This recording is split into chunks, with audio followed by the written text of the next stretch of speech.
All right, made it back. So this is day three of my commitment um, to go online at the same time each night, with the model being that it's like a talk show, and and this is day 3 or 5. Um, so a couple reasons why we do these kinds of why these kinds of actions. In one course I took, these kinds of things are called growth games. So you do this to prove to yourself, look what you can do when you commit to doing a certain action in a limited time frame. And what you can do is just renew after that. So this weekend, in my mind, I can decide, hey, I'll do another week, and that increases the likelihood, or the propensity that you will actually make good on on that commitment. It's like what I learned from Steve Chandler. Um, Steve Chandler, one of his books, I forgot which one it was, but it was about when he was joining Alcoholics Anonymous, and he said, and he asked them, "You mean I never get to drink alcohol like ever again?" And they said, "No, just for today. Like, no, we're just gonna focus on not drinking alcohol today." So human beings, especially those of us who have lower attention spans and who are challenged, where it's more challenging for you to adopt a new behavior or change your habit. Um, it's easier to consume that, so to speak, and so that's easier than committing to saying, I'm going to do a certain action for an entire year, right? If you can take it day by day, one day at a time, like an Alcoholics Anonymous, no, we're not saying never drink again, just for today. And then you shrink it. So if you can shrink things, you take a lot of the negative energy out of them. You shrink them to a point where you can actually then put your hands on it, right? And that's kind of connected to what we're going to talk about today. This is probably going to be a shorter session, but I made it back. And just like my example of how Scott Adams says he just goes to the gym and workouts start, I was actually tired before this. And I said, well, just go on and we'll look at the camera for 20 minutes and then we can get off.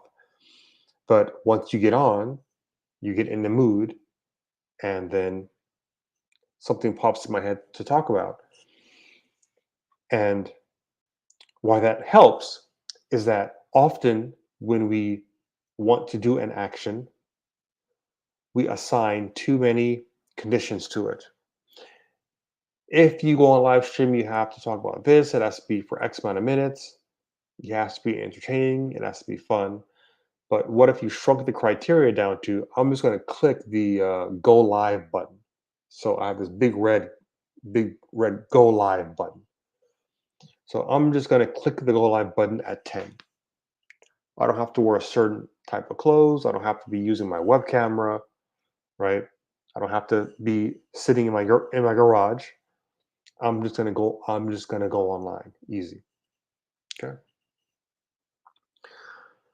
One thing I was thinking about today, a really fun thing to talk about is is doing the same thing with your with something that you want to create in your life. You look for the most basic action that constitutes g- getting it done, and then you shrink the criteria, and you can also play with um, what uh, what your feedback is. Sometimes we think feedback is something that other people do, but it can be just something in the world. So, for example, I can decide that my feedback is this end broadcast button, and I can say, I click go live, and I know when I'm done when I get to click the end broadcast, which I could actually do right now. And I technically fulfilled it, and I put a little, and I put a little done deposit, a little emotional like celebration deposit in my mind, and it's like building a muscle. The more deposits I make, the more I can look back at all these little mini deposits and say, "Wow, look how much stuff I got done." Right? Whereas if you increase the criteria and the judgments and the shoulds and the have tos and the musts and supposed tos too big, I never get anything done, and I never make a deposit. Right? It's the reason why. Um, it's the reason why signing up for a class for a lot of us who struggle to focus, guys who have ADD or ADHD, and so there's somebody waiting on you to be at a certain place by a certain time, and all you have to do is show up, and they handle everything else. You don't have to come up with the curriculum of what you're going to learn. You don't have to do anything other than show up. And so you find that, like, if you sign up for classes, you tend to get things done, don't you? So if that's you, then you have definitely made it to the right place. So what I'm gonna do is I'm gonna play with, probably for the next 10 minutes. We're going to look at various businesses and various um, side projects, side hustles, and we're gonna do a little design exercise. Um, And I'm gonna jumble a few concepts around because I want to explain how I have these concepts organized in my head and why I arrived at this, about constantly thinking about this all the time. Like, how can I make it easier for people to to envision and build and launch, um, like these almost like lifestyle design or passion projects, for people who uh, who who who work most productively when they're in flow, and when you're in your zone of genius. Okay. All right. So let's.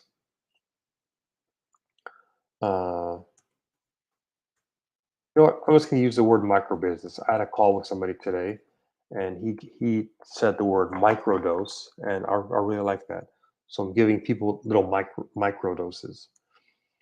All right, micro business. So what we're going to do, and I actually have a list. I need to find my list. I can just copy over the list. Then,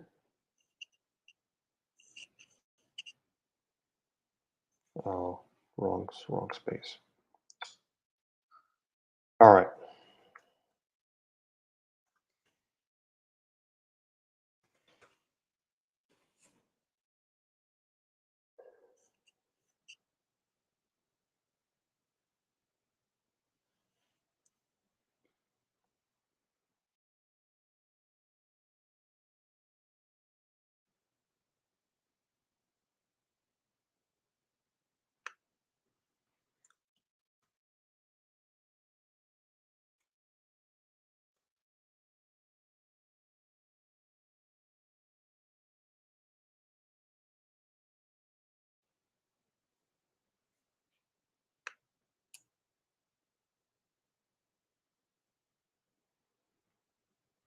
Here we go.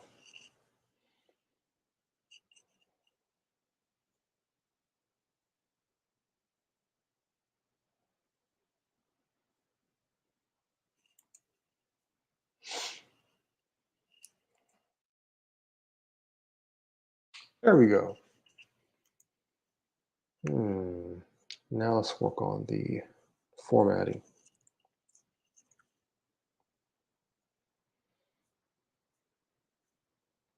Yeah, I knew I had it somewhere. All right.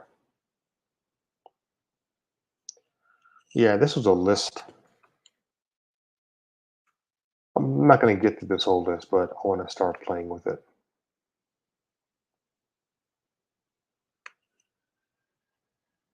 All right. So last night we talked about how you can create a book by playing with the idea, and I'm gonna tweak it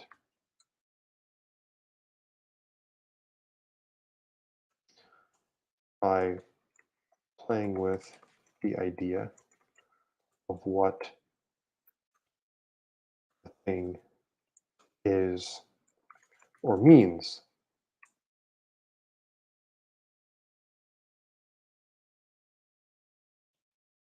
In design, we call that a mental model. I just realized that. So getting if I can get pull out of you your mental model of what you think a book is, what you think writing a book means and is, and then we can we can do something different with it. Okay, well, what if we had to get something done today? What would that be? What if what's the smallest unit we could publish today, right? Another toolkit is this is from the world of lean startup. Minimum viable product. Okay? And this is from the world of design slash cake. Okay. So let's talk about these ideas first. So yesterday we talked about playing with the idea of what the thing is or means. It's the vision in your head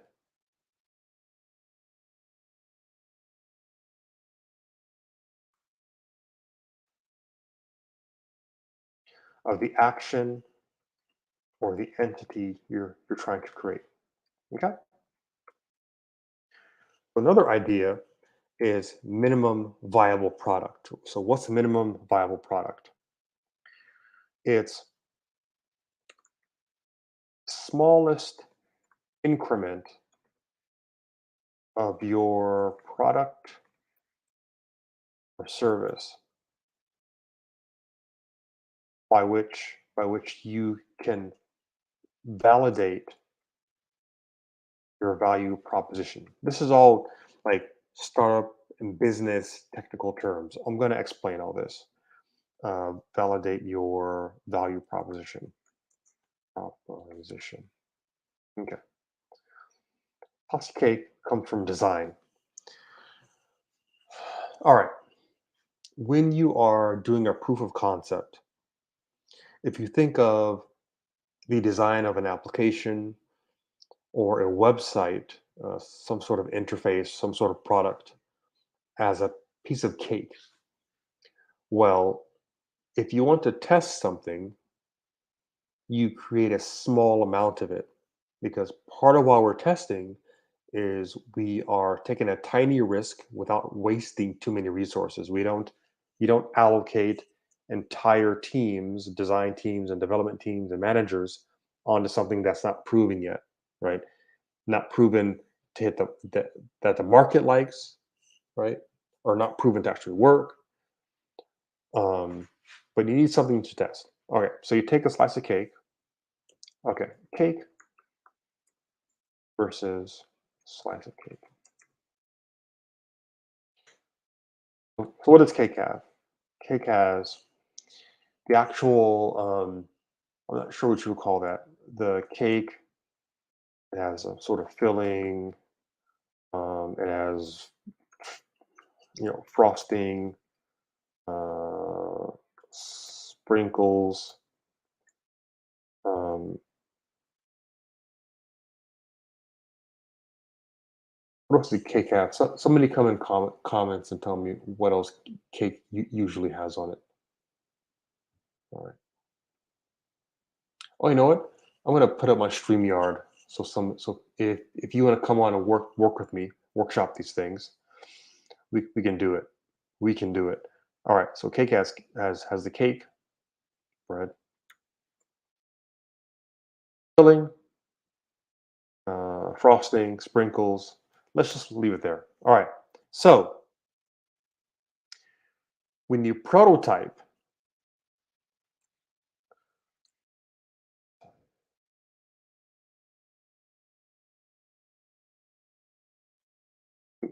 prototype means we just build a small version of it, right? When we prototype, we don't want to create. Um, we want all of the elements of that slice of cake. We don't want to make the frosting or just the filling or just the sprinkles. We have to prototype. We have to go down all the layers, all the strata. You have to provide a slice of the whole experience, right? Create a slice of whole experience, right? For example, if you were prototyping the next Facebook, you don't just create groups. You create a a limited group, a limited posting, and a limited marketplace, right? You create mini versions of each one so that I can get an idea of how all the pieces work together, right? So I can complete the interaction, complete the interaction, right? Complete the flow. I need parts to flow to. If I'm stuck at sprinkles, the user can't ever see what the filling is like or the cake is like or frosting is like. If the user wants another slice, that's fine, but they've experienced the whole slice. Okay, so that's cake versus slice of cake. This is design uh, and prototyping. Okay, and prototyping is a similar concept in the world of lean startup. They call this concierge experience. Actually, what I should say is there's different types of ways to prototype something, right? Um, we could splice together existing existing products or services. Right?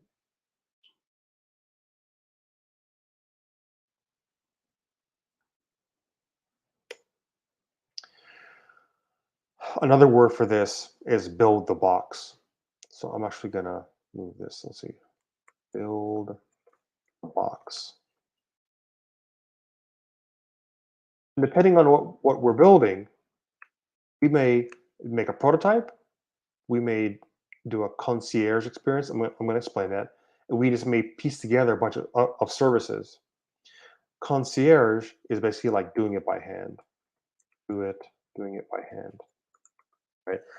So concierge is almost like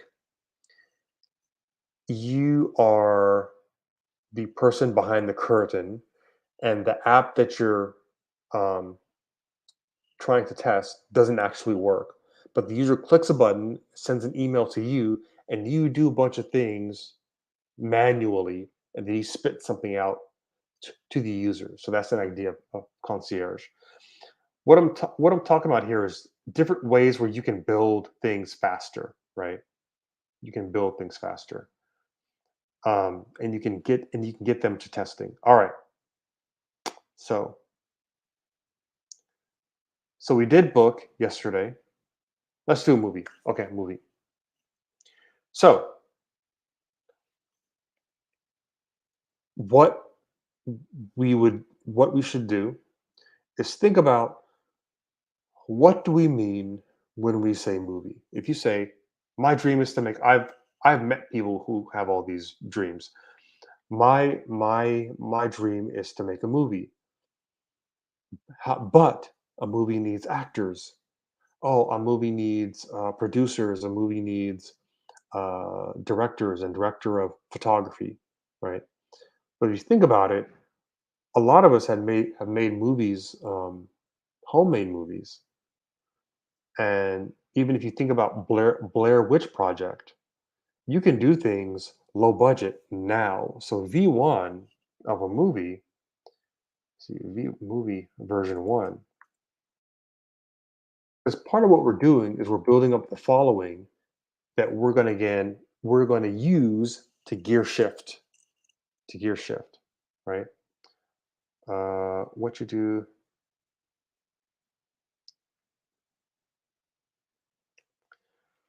um, shifting gears. So this is something I'm coining this term actually. Shifting gears is what you do in first gear creates momentum to jump to second gear, and so on, right? And so on. So if you're f- familiar with the Rocky story, you can actually find this online. Tony Robbins tells a story how Sylvester Stallone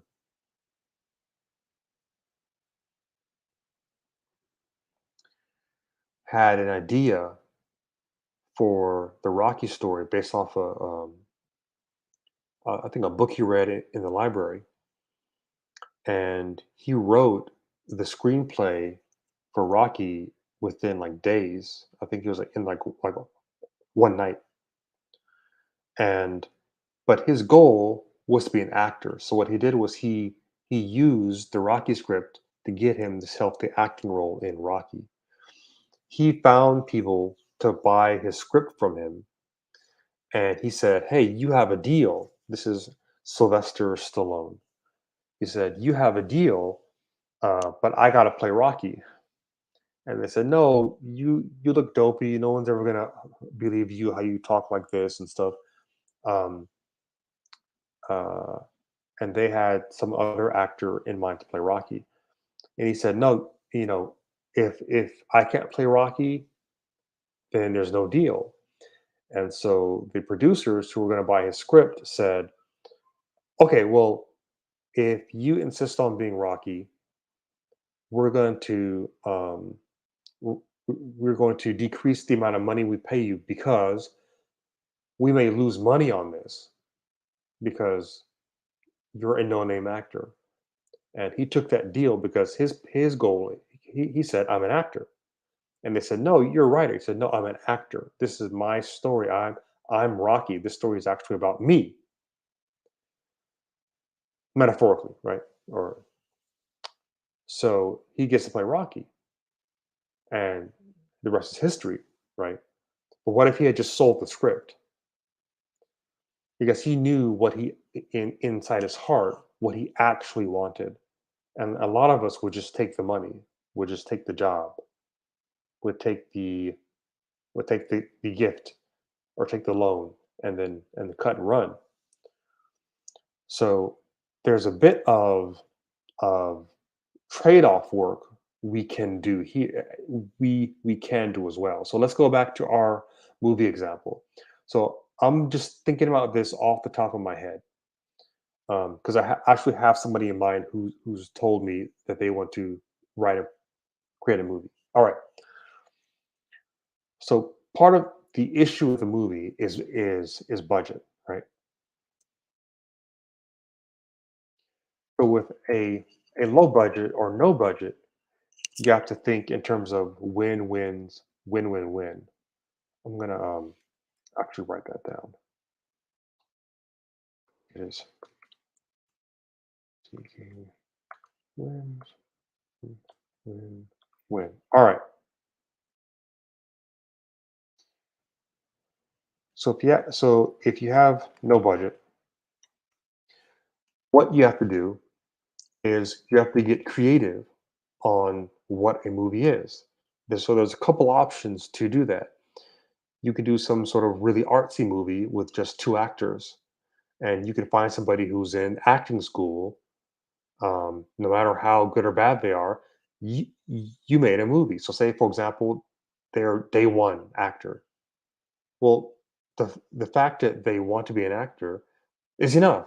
And you say you cut your criteria, and you say, well, I want to make a movie. I'm going to go to an acting school, and I'm going to say I'm looking for people. I'm trying to make a movie, and that's it. And you can even constrain it. So we also constrain things. We create our own constraints, and we release constraints as needed. Right? Constrain shooting time. Um, Borrow everything. So what you can do is you can customize script. For example, um, if you can make your movie two people on an iPhone walking around talking at the mall or at the gym, right? You don't have to get clearance to do that because you don't have a special camera. You just have an iPhone camera. And some of these iPhone cameras are pretty awesome, right? Um, you can use an iPhone. The point here is you're trying to get it done and out so that you can now build interest. Um, hmm, William Gibson has a book called. I'm actually gonna look at my bookshelf and see what the book's called.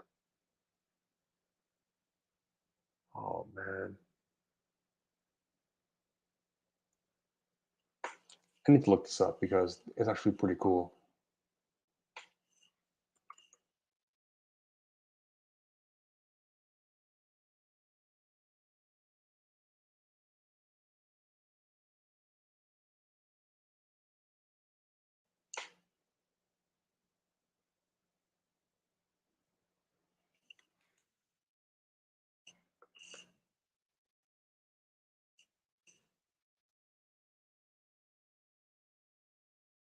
Pattern recognition. Okay, great. Pattern recognition. All right, I'm just gonna free type this in here. Pattern recognition. In the book Pattern Recognition,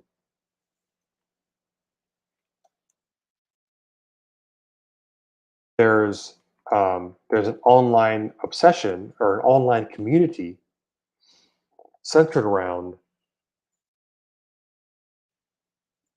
um, periodic releases of very avant-garde video.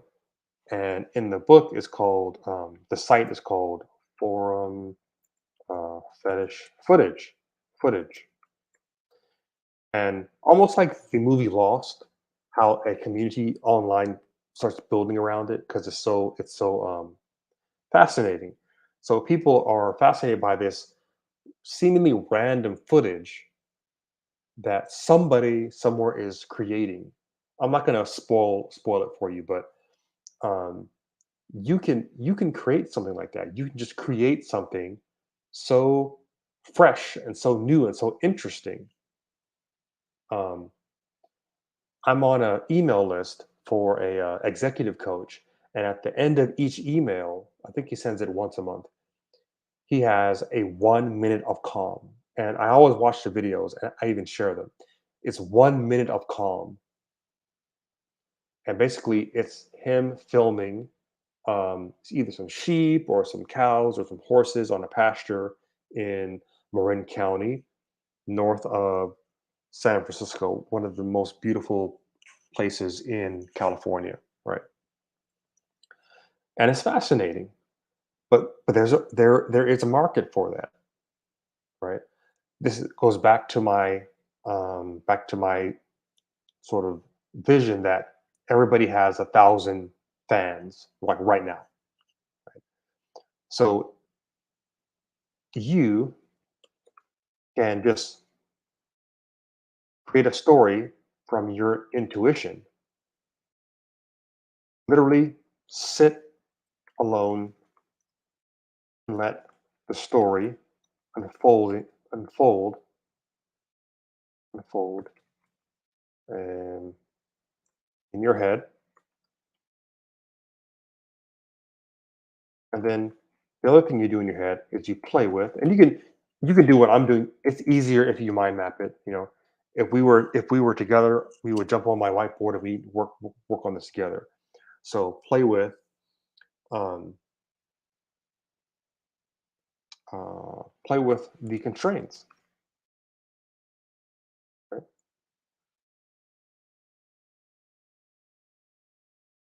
Right? There's no law that no one's going to arrest you for walking around with an iPhone on the beach or at the mall. Everybody has their phones out. Nobody has to know that you're filming something.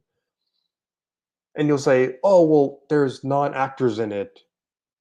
Okay, um, you can start your film as something underground, just like forum feti- fetish footage. You can put it on either the dark web or you can put it someplace on like torrent. You can release it via torrent, right? Release via torrent. And just have it be something just very fascinating, right? Um, again, a good example is Blair Witch Project, right? Blair Witch Project.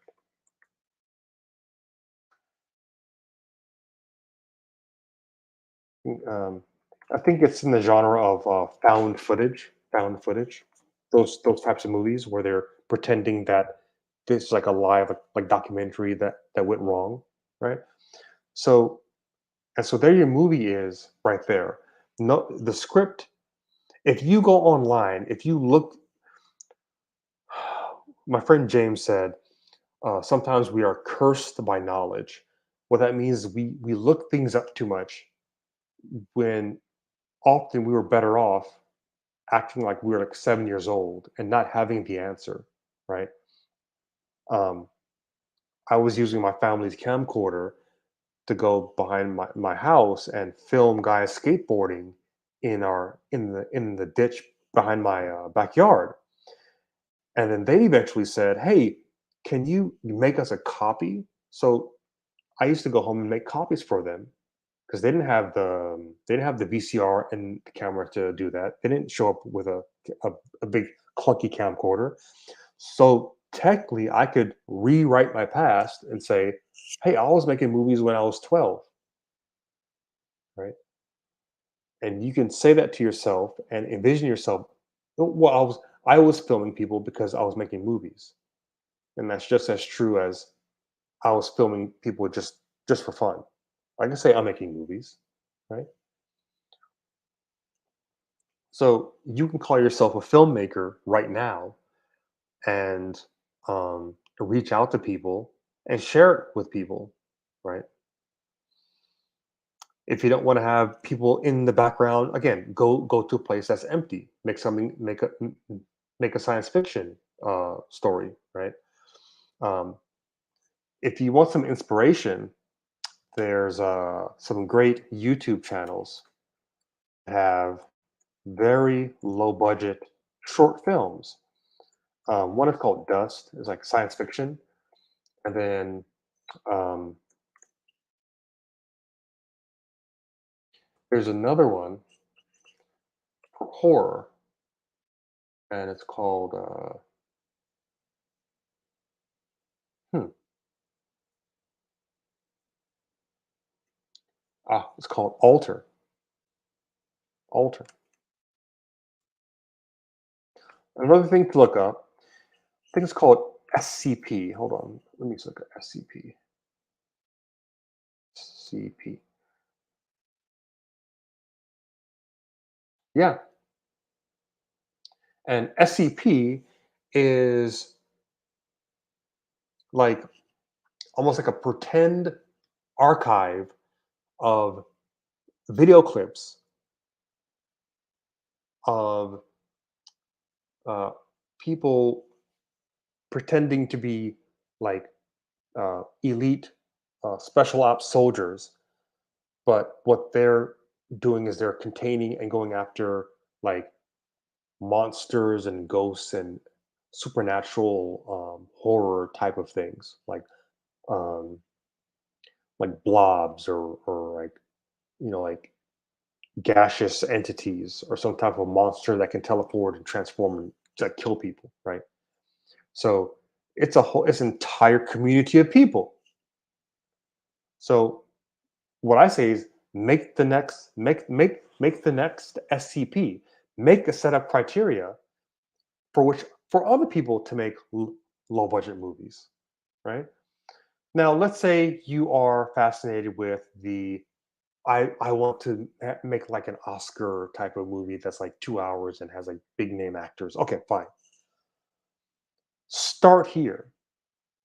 The, the action has power behind it. There's a quote by W.H. Murray, right? I'm going to read this and then we're done for today. W.H. Murray says, until one is committed, there is hesitancy, the chance to draw back. Concerning all acts of initiative and creation, there is one elementary truth, the ignorance of which kills countless ideas and splendid plans. That the moment one definitely commits oneself, then Providence moves too. All sorts of things occur to help one that would never otherwise have occurred. A whole stream of events issues from the decision, raising in one's favor all manner of unforeseen incidents, and meetings, and material assistance, which no man could have dreamed would come his way. Whatever you can do or dream you can do, begin it. Boldness has genius, uh, power, and magic in it. Begin it now. Yeah, so I'm gonna put this in here. Begin it now. Begin it now. H. Murray. What I'm going to do tomorrow, I just had this idea. So this is actually a great idea. What I'm going to do tomorrow is I'm going to list out for you what are some of the possibilities that come from. Hold on, possibilities here. All right, possibilities for movie. What are all the possibilities that can come from you taking the first leap and starting and embarking on a project to create a movie. And I'm going to show you how quickly you can get to um, something no budget to low budget to big budget. All right. And as always, feel free to um, book a call with me. I'm gonna put up my LinkedIn. Let's take this down. Put up my LinkedIn. All right. There's my LinkedIn. So feel free um, to book a call with me. Uh, Basically, just reach out, connect with me on LinkedIn, ping me, and tell me what are you trying to build that keeps you up at night that you would really like to build, and I can even bring you on. And if you're down, we could do several sessions. That will be a lot of fun, and it'll be a lot of fun for other people to see how, that you are all closer than you think. You're closer than you think. Let me write this down.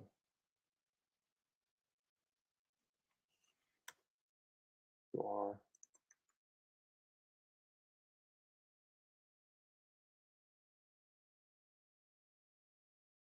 All right.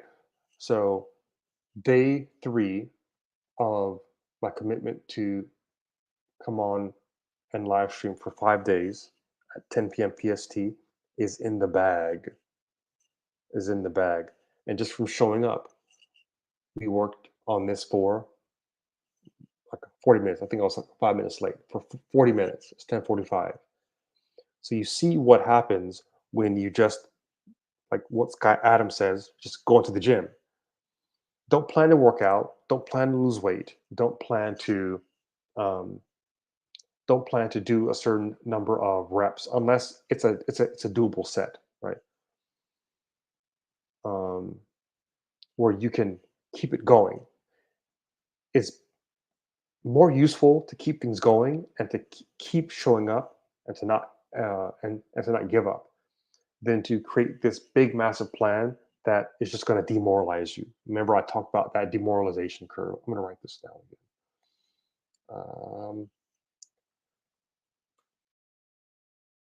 Inside the demoralization curve. I need to make a graphic for that. All right. So what I'm going to do now is I'm going to hit end broadcast, and I have one in the bag. Right. All right.